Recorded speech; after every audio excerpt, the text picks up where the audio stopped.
Assalamualaikum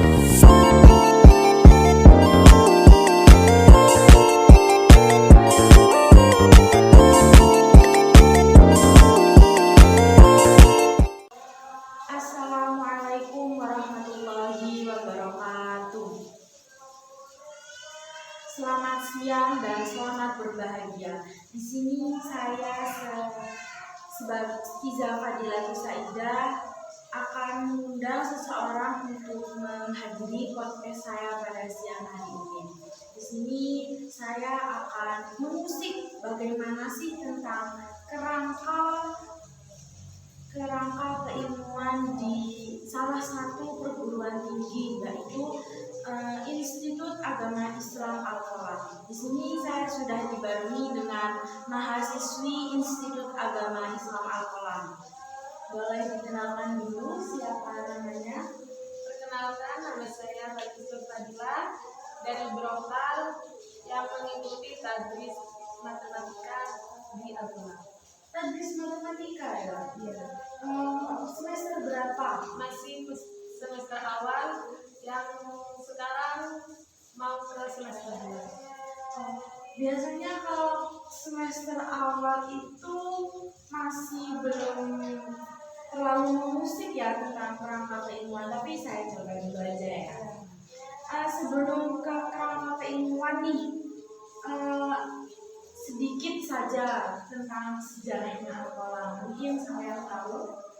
Pada awal pertama Al-Qalam itu yaitu fase perintisan pada tahun 1985 sampai 1997. Di situ merupakan fakultas syariah dan masih mengikuti Unisma, yaitu cabangnya Unisma. Oh, masih belum ada tempat sendiri, masih bergabung Sama Unisma. Unisma tersebut Universitas Negeri Malang. Islam Malang, Universitas Islam Malang. Berarti fase pertama itu masih ikut pada Universitas Islam Malang. Terus selanjutnya itu fase pertumbuhan, yaitu pada tahun 1997 sampai 2014, yaitu menjadi badan otonom dan Al-Qalam bernama STAI Al-Qalam, yaitu Sekolah Tinggi Islam Agama Islam Al-Qalam. Oh, jadi habis dari ngikut ke Unisma jadi ada perkembangan jadi STAI Sekolah Tinggi Agama Islam. Setelah itu nyampe ke institut itu tahun kapan? Pada tahun itu yaitu 2014 itu sampai 2023 menjadi IAI Al-Qalam, mulai merumuskan paradigma keilmuan.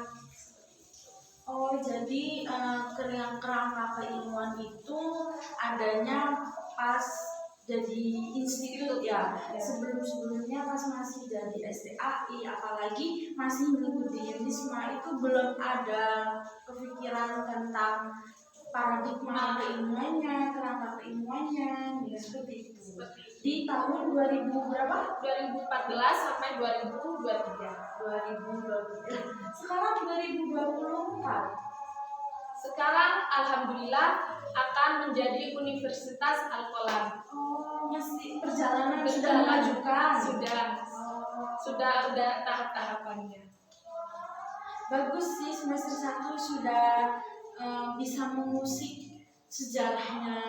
Ya, kan kita sebagai siswanya itu kita harus mengetahui kampus kita yang kita mencari ilmu itu bagaimana sejarah-sejarahnya seperti itu. Bagus. Nih, setelah saya tahu sejarahnya Institut Agama Islam Al-Qalam, visi dari kampus tersebut itu apa? Mungkin sampai tahu. Visinya yang mau universitas itu Al-Qalam, IAI Al-Qalam itu menjadi universitas yang mengabdian transformatif berbasis pesantren bereputasi internasional. Maksudnya itu gimana? Kan di IAI Al-Qalam kan mayoritasnya itu menjadi santri. menjadi santri, maka di situ itu berbasis pesantren. Apa ada gabungannya dari pesantren yang me- yang pe- pe- yang bereputasi menjadi internasional, karena di Indonesia itu merupakan apa kebanyakan itu banyak pondokan di Indonesia itu banyak, maka di Al-Qalam itu mempunyai visi tersebut, yaitu berbasis pesantren. Oh, jadi maksudnya bereputasi internasional itu kan di Indonesia itu sudah mencakup banyak pesantren. Jadi ya kalau itu mau reputasinya itu bukan cuma di Indonesia, internasional gitu ya. Oh, bagus-bagus visinya. Saya pernah dengar itu loh, jargonnya ya kolam yang itu loh. Institut Agama Islam Al-Qalam kuliah ngaji nih ya yang seperti itu. Emang bener-bener ngaji di kampus atau gimana? Seperti itu. Kan pesantren itu identiknya itu mengaji, maka jargonnya itu kan kita berbasis pesantren kan, jargonnya itu maka diambil dari apa yang dilakukan di pondok, yaitu mengaji. Dia di Al-Qalam itu pada ada UKM pesantren, terus ada LDK itu ngaji, ada hatama seperti itu. Apa yang sering kita lakukan di pesantren dilakukan juga di kampus seperti itu.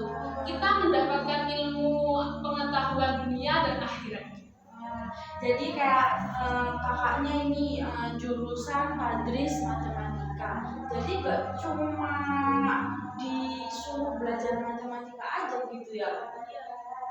Contoh mata kuliah lain yang berhubungan dengan pesantren itu apa? Seperti studi Islam. Di situ menjelaskan apa Islam itu ada Islam Nusantara, Islam lokal, dan ada juga studi aswaja.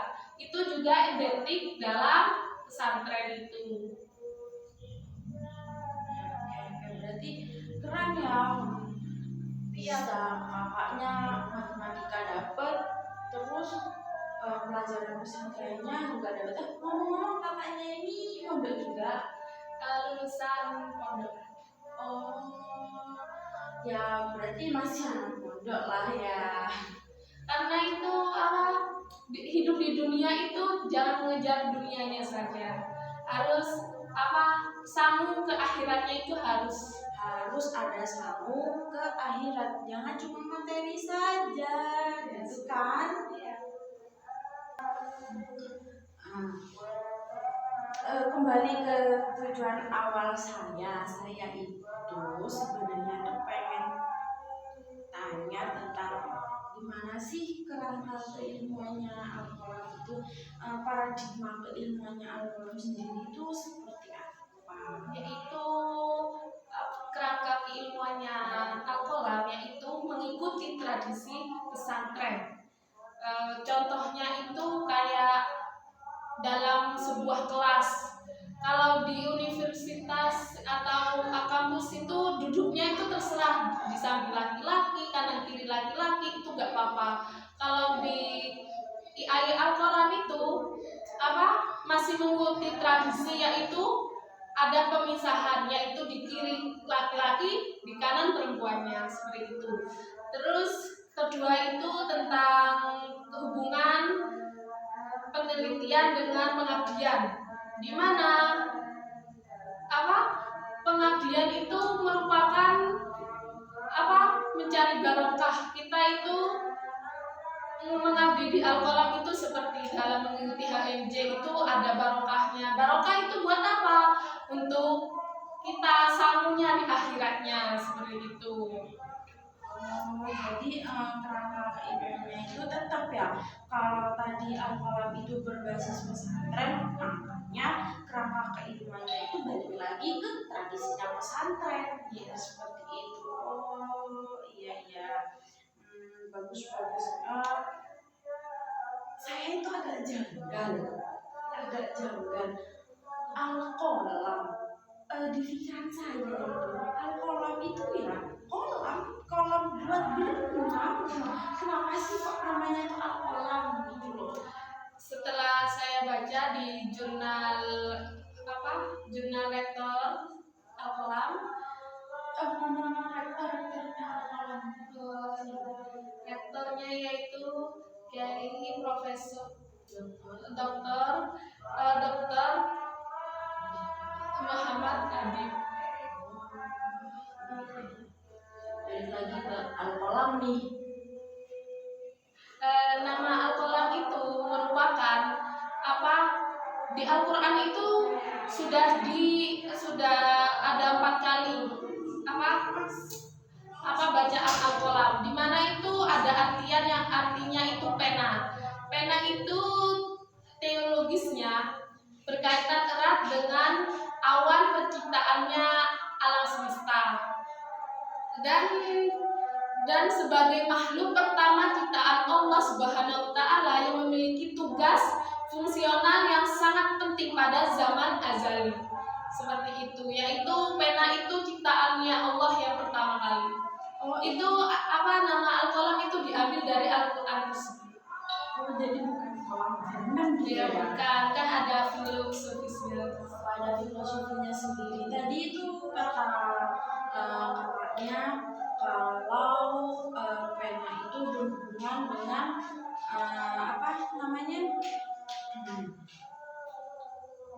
awal penciptaan alam semesta dan berhubungan dengan zaman azali. Saya emang pernah baca kalau ya benar pena itu ciptaan Allah yang pertama. Buat apa? Buat nulis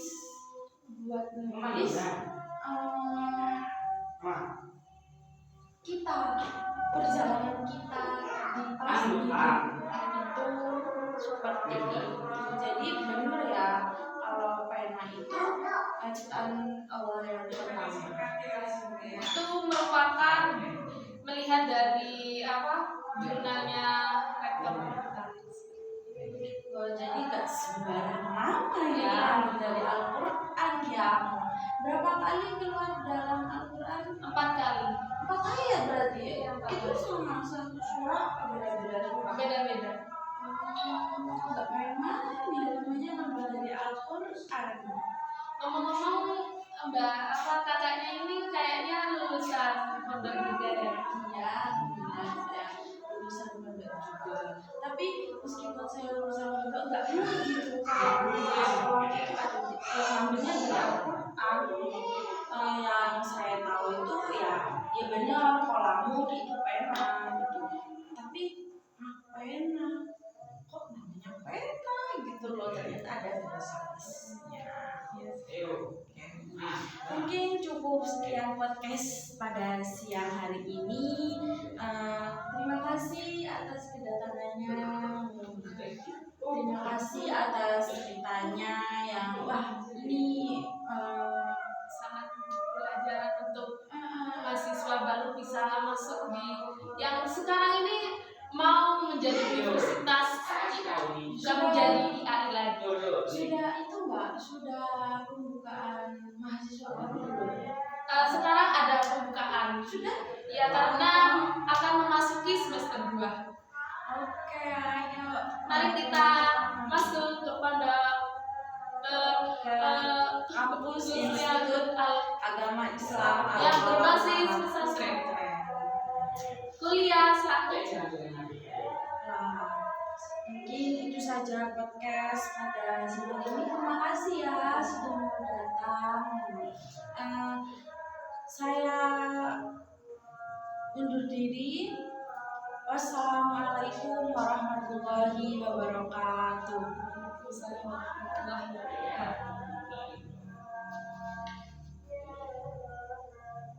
Audio Jungle.